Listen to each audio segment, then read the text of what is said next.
Hey everyone, gamers, streamers and everyone else. My name is Sparsh Garg and welcome to my channel. And आज ना मैं उन लोगों से बात कर रहा हूँ जो ऑनलाइन अपने पीसी प्रोडक्ट्स को खरीदते हैं. Because let's face it, पहली बात तो the second you order PC parts online, you are taking a risk of building your own PC by yourself, which can be all the more stressful if you are doing it for the first time. तुम कितनी build guides देख लो, कितना ही PC को अच्छे तरीके से जान लो.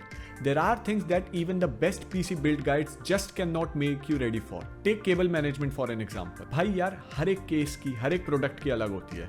कैसे तैयार रहोगे इस चीज के लिए? बट आज मैं पीसी बिल्डर्स के बुरे सपनों के बारे में बात करने नहीं आया हूँ, क्योंकि cable management is kind of a bad dream for almost every PC builder. आज मैं बताने आया हूँ कि ऑनलाइन पीसी प्रोडक्ट्स अगर आप बाय करने जा रहे हो तो आपको किस किस चीज का ध्यान रखना है. This list will be based on all the main stream vendors that I am aware of. Of course शायद कुछ ऐसे वेंडर्स होंगे जिनके बारे में तुम जानते हो या फिर तुमने उनसे शॉपिंग की होगी. And any information that you might want to give about them, please feel free to do that as well. And of course मैं सिर्फ अपने बताए हुए वेंडर्स की गारंटी लूंगा कि इन चीजों में ध्यान रखना चाहिए तुम्हें. अगर कमेंट सेक्शन में कोई और वेंडर आता है तो उसकी पूरी बात तुम उसी से करना, भैया किस चीज का ध्यान रखना चाहिए किस चीज का नहीं, क्योंकि I just can't go and verify every one of them out there.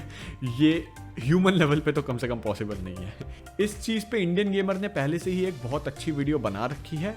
उसका टाइटल थोड़ा हटके है. It's something like things I hate about buying PC online. लेकिन तुम वो वीडियो देख सकते हो, मैं डिस्क्रिप्शन में तुम्हारे को दे दूंगा. It is highly recommended that you watch that as well, क्योंकि मैं यहाँ पे अपने पॉइंट्स बताऊंगा. कुछ पॉइंट्स शायद उसके भी डिस्कस करूँ, उन पे ज़्यादा थोड़ा सा एम्फसाइज करूंगा, क्योंकि I have worked on an online PC vendor and I have worked at Amazon as well. तो मुझे काफ़ी पता है कि ऑनलाइन प्रोडक्ट्स बेचने के सीन के पीछे क्या चलता है. तो without any further ado, let's jump right into it. Number 1, terms and conditions. One of the things that people quite inherently just ignore when shopping for PC products or any product online for that matter is the terms and conditions of that particular site. And trust me, कुछ Indian PC vendors ने पूरा खेल बना रखा है. तुम कुछ कर ही नहीं सकते उनके सामने. Take MD Computers for an example. Fourth point in their terms and condition literally says that the company is not responsible for any damage caused to the product during transit. अभी पीसी में लगने वाली ऐसी कई चीज़ें होती हैं जो बहुत थोड़े से झटके से भी खराब हो सकती है, जैसे कि हार्ड डिस्क. और ट्रांजिट में सबसे ज़्यादा ससेप्टेबल होती है हार्ड डिस्क खराब होने के. Now, in their defense, they have mentioned that the product is tested for physical damage, but how they do it is not mentioned. Like चीज़ को खोल के तो देख नहीं सकते क्योंकि सील ब्रेक करनी पड़ेगी. And you can only do so much for protecting the goods from physical damage, like protective covering या bubble paper लगा दोगे, उससे ज़्यादा तो नहीं कर सकते ना. But इन सब चीज़ों को करने के बाद भी susceptible to the physical damages that can happen during transit.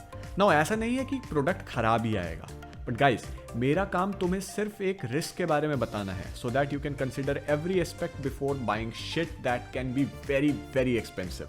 क्योंकि उन्होंने ना अपने 5th पॉइंट में साफ ये लिख रखा है, and I quote, our responsibility ceases the moment goods leaves our warehouse. 10 points to you if you can find the grammar mistake in this. Now, उन्होंने यहाँ पे लिखा है कि DOA या Dead on Arrival के केस में आपको RMA या Return Material Authorization मिल सकती है, provided that everything that came in the box is kept just as you got it. But यहाँ पे इनकी यही वाली स्टेटमेंट इनकी ऊपर वाली स्टेटमेंट से कोलाइड करती है पूरे तरीके से. एंड इसका बहुत हद तक शायद मतलब ये बन सकता है कि भाई हमारी मर्जी है, उखाड़ लो जो उखाड़ना है तुम्हें. एंड मैंने कई साइट्स पे चेक किया जिनके बारे में मैं जानता हूँ. प्राइम ABGB ने तो बीसी सीधे ये वाली लाइन जो MD कंप्यूटर पर है इसको चिपका रखा है अपनी टर्म्स एंड कंडीशन में. नाउ आई अंडरस्टैंड कि फिजिकल डैमेज वाला जो कंडीशन है ये साइट्स क्यों रखती है, क्योंकि यार पीसी असेंबली के दौरान ना कई ऐसी चीज़ें होती है where you can screw up. तुम्हारे प्रोसेसर या मदरबोर्ड के तुमने पिंस मोड़ दिए क्योंकि ढंग से इंस्टॉल नहीं किया था, या फिर मदरबोर्ड की IO पिंस मोड़ गई क्योंकि भाई बहुत पतली होती है एंड ज़्यादा पावर लगाओ तो ख़राब हो सकता है, या फिर रैम इंस्टॉल करते समय यू स्क्रूड अप एंड तुमने डिम स्लॉट्स तुम्हारे ख़राब कर दिए, या फिर रैम ख़राब कर दी, राइट, क्योंकि रैम में थोड़ी सी पावर लगानी पड़ती है, जान लगानी पड़ती है. And there are many more ways that you can screw up while building your PC. अब इसमें कंपनी की तो गलती नहीं है ना यार. लेकिन क्या है, लोग क्या करते हैं वो समझदारी दिखाते हैं कि जी हमने तो खोला, उसमें पिन मुड़ी हुई थी, जी हमने तो स्लॉट खराब ही देखा, वगैरह वगैरह। तो this is just a precautionary major for that scenario.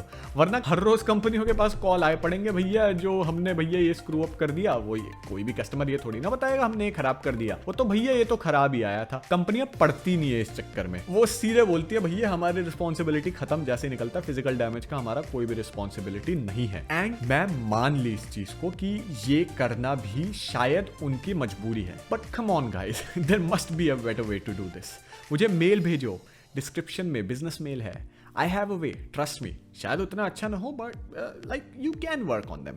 So guys subscribe करो, उन तक भेजो ये। लेकिन इन सब में मुझे अगर पूछो फिर भी कि जो है सबसे बेस्ट टर्म्स एंड कंडीशन किसकी लगी, तो मैं बोलूंगा कि वेदांत कंप्यूटर्स की टर्म्स एंड कंडीशन सबसे ज्यादा रिलायबल लगी, क्योंकि कम से कम वो वारंटी वगैरह के लिए तो क्लेम करने के लिए तुम्हारे को आश्वासन देते हैं कि भैया we stand behind every product that we sell, तुम अपनी वारंटी हमारे पास से क्लेम कर सकते हो। So basically I am not a lawyer and neither are you guys, but it is always recommended कि तुम एक बार ऊपर से सिर्फ नजर मार लो जितनी भी टर्म्स एंड कंडीशंस है पीसी शॉपिंग ऑनलाइन करते हुए, क्योंकि भाई देखो तुम यार 10-20 रुपए नहीं खर्च कर रहे हो, मिनिमम टू मिनिमम 10-20 हजार रुपए खर्च कर रहे हो, एंड मोस्ट प्रोबेबली ये तुम्हारे पापा मम्मी की कमाई है। Be a little more responsible with it, okay? This is just what I think. Obviously तुम्हारा पैसा है, उड़ाओ जहां उखाड़ना है। नाउ इस चीज में Amazon एक एक्सेप्शन है। अगर प्रोडक्ट को कोई फिजिकल डैमेज होता है तो 10 दिनों के अंदर अंदर डिलीवरी डेट के बाद तुम उस प्रोडक्ट को 10 डेज रिप्लेसमेंट के लिए डाल सकते हो। और गेमिंग एक्सेसरीज लाइक कंट्रोलर्स में तो Amazon 10 डेज की रिटर्न पॉलिसी भी देता है कि भैया 10 दिनों में रिटर्न कर दो, पूरे पैसे वापस। लेकिन प्रोसेसर्स और जीपीयूज जैसी चीजों में सिर्फ और सिर्फ रिप्लेसमेंट पॉलिसी है। लेकिन चलो इतना तो दिया, अनलाइक अदर साइट्स, लेकिन वही है, यहाँ पे चीज महंगी हो जाती है। तो डिसीजन अब तुम्हारा है। अगर तुम चाहते हो कि मैं एक फुल वीडियो बनाऊं हर एक साइट की टर्म्स एंड कंडीशन को केस स्टडी करते हुए, तो मेरे को कमेंट में बताओ और इस वीडियो को लाइक करो so that I know what you guys want. Second point जिसका मेरे को लगता है कि ख्याल रखना चाहिए, हिडन चार्जेस। इस चीज पे ना सबसे ज्यादा पागल नए बायर्स बनते हैं। भाई मैंने पूरी लिस्ट बना ली तुम्हारी साइट पे क्या चीजें लेनी है, मैंने सारी चीजें सोच ली, और भाई साहब कार्ट में जब मैं चेकआउट करने गया उन पे तुमने जीएसटी लगा दिया और डिलीवरी चार्ज लग गया और ये वो, और भैया कुल मिला के 500 रुपए एक्स्ट्रा दे दो जी हमें। और 500 रुपए भाई कोई छोटी बात थोड़ी ना होती है, ये क्या चूतिया आता है भाई। नाउ इस चीज का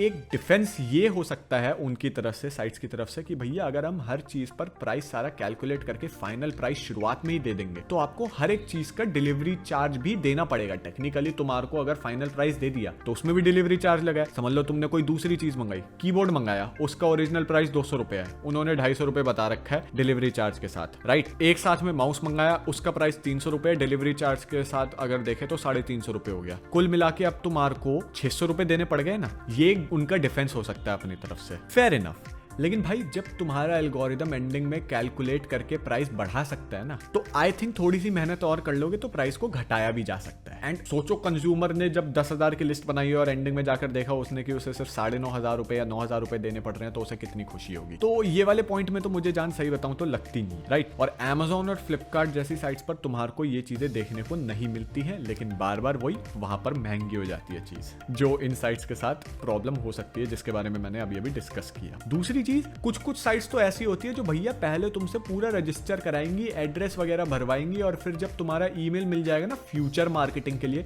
भैया यहाँ 20% सेल, यहाँ पर ये तुमने ये प्रोडक्ट देखा था, एक्सेट्रा एक्सेट्रा, तब तुम्हें तुम्हारा फाइनल प्राइस बताएंगी। IT deport is one of the sites जो ये काम करती है। तो ये बहुत ज्यादा फ्रस्ट्रेटिंग हो सकता है कि भैया जिसको अगर 1-2 प्रोडक्ट्स खरीदने हो और हर चीज का प्राइस अलग अलग, एक तो पूरा चेकआउट तक लेकर जाओ हर एक प्रोडक्ट को, फिर तुम्हें फाइनल प्राइस मिलेगा। कोई बंदा जैसा मैंने बताया 2 या 3 प्रोडक्ट ले रहा हो तो बार बार वो तो अपनी इंफॉर्मेशन भर के रजिस्टर करके, चलो रजिस्टर के बाद तो इंफॉर्मेशन खुद ही भर जाती है, लेकिन बार बार अपनी इंफॉर्मेशन में वो तो अपना दीवार में सर मार ले। ठीक है, तो this is one of the points that I really want you guys to be aware about. Third point, online versus offline. So in case you guys didn't know, जो मेरे पुराने व्यूअर्स हैं उन्हें तो वैसे पता ही होगा, नए हो तो सब्सक्राइब मारो। अगर तुम ढंग की ऑफलाइन पीसी मार्केट में जाओगे, किसी नुक्कड़ की पीसी शॉप पे नहीं, नेहरू प्लेस जैसी मार्केट में अगर तुम जाओगे, तो जितने तुम्हें ऑनलाइन प्राइजेस मिलते हैं पार्ट्स के, उन सब में से 99% पार्ट्स के प्राइसेस तुम्हें डेफिनेटली ऑफलाइन मार्केट में कम मिलेंगे। And I am not talking about the final price जो डिलीवरी वगैरह लगा के आते हैं उससे कम मिलेंगे, नहीं, I am talking about the prices जिस पे उन्होंने उस प्रोडक्ट की लिस्टिंग कर रखी होती है। नाउ हर एक किसी का अपना मार्जिन होता है एंड अपने प्राइस होते हैं, अपने प्राइस पे उन्हें चीज मिली होती है तो उन्हें उसी प्राइस को थोड़ा ऊपर नीचे करके बेचना पड़ता है। बट यार the whole purpose of online marketing, online shopping is suppose to be कि तुम्हें घर बैठे बैठे ऑफलाइन वाले प्राइस या उससे कम प्राइस में चीजें मिल जाएं। तो I don't know about you guys, but if it is accessible तो ऑफलाइन ही पीसी जाके बनवाओ। एक्सेसिबल से मेरा मतलब है कि भैया ऐसा ना हो ना कि जितने का मुर्गा ना बने उतने के मसाले गिर जाए। बेसिकली तुम दिल्ली तक आने में 10,000 रुपए खर्च कर दो और बचा के तुम यहाँ से सिर्फ 5,000 रुपए जा रहे हो ऑनलाइन के मुकाबले। ऐसा नहीं होना चाहिए। तो सफिशिएंट रिसर्च करनी है तुम्हें, सिर्फ अपने प्रोडक्ट क्या लेने हैं उस पर ही नहीं बल्कि कहाँ से लेने हैं उस पर भी करनी है। So these were the 3 points जिनका कि मुझे पर्सनली लगता है तुम्हें ख्याल रखना चाहिए जब तुम ऑनलाइन पीसी पार्ट्स बाय करने जा रहे हो। तो इसके अलावा भी कई ऐसे पॉइंट्स हैं जो इंडियन गेमर ने अपने चैनल पर बताए थे, तो उसकी वीडियो मैं डिस्क्रिप्शन में दे दूंगा, बार बार बोल रहा हूँ, वो भी जाके देखो, दैट इज वेरी इंपॉर्टेंट। उसने अपनी वीडियो का टाइटल कुछ अलग रख रखा है, मैं डिस्क्रिप्शन में दे दूंगा, एकदम से मेरे को याद नहीं है, और हो सके तो उसके कमेंट सेक्शन में बताओ कि उसका बहुत बड़ा फैन हूं मैं। So please notice me senpai. And also comment में मुझे बता के जाना कि यार इसके अलावा कोई और पॉइंट्स यहाँ पे ऐड हो सकते हैं क्या, तुम्हें लगता है। मैं तुम्हारे कमेंट्स पढ़ता हूँ सारे, I will pin them if they are good, and do subscribe to my channel if you like the content, check out some other videos on my channel. I recommend this one. Consider following me on Instagram and join my Discord server. Link in description to just chill and be in the community that you can trust for all your PC needs. I'll see you next time with another great video. This is Persh Garg signing off. Bye bye, Tata, and peace.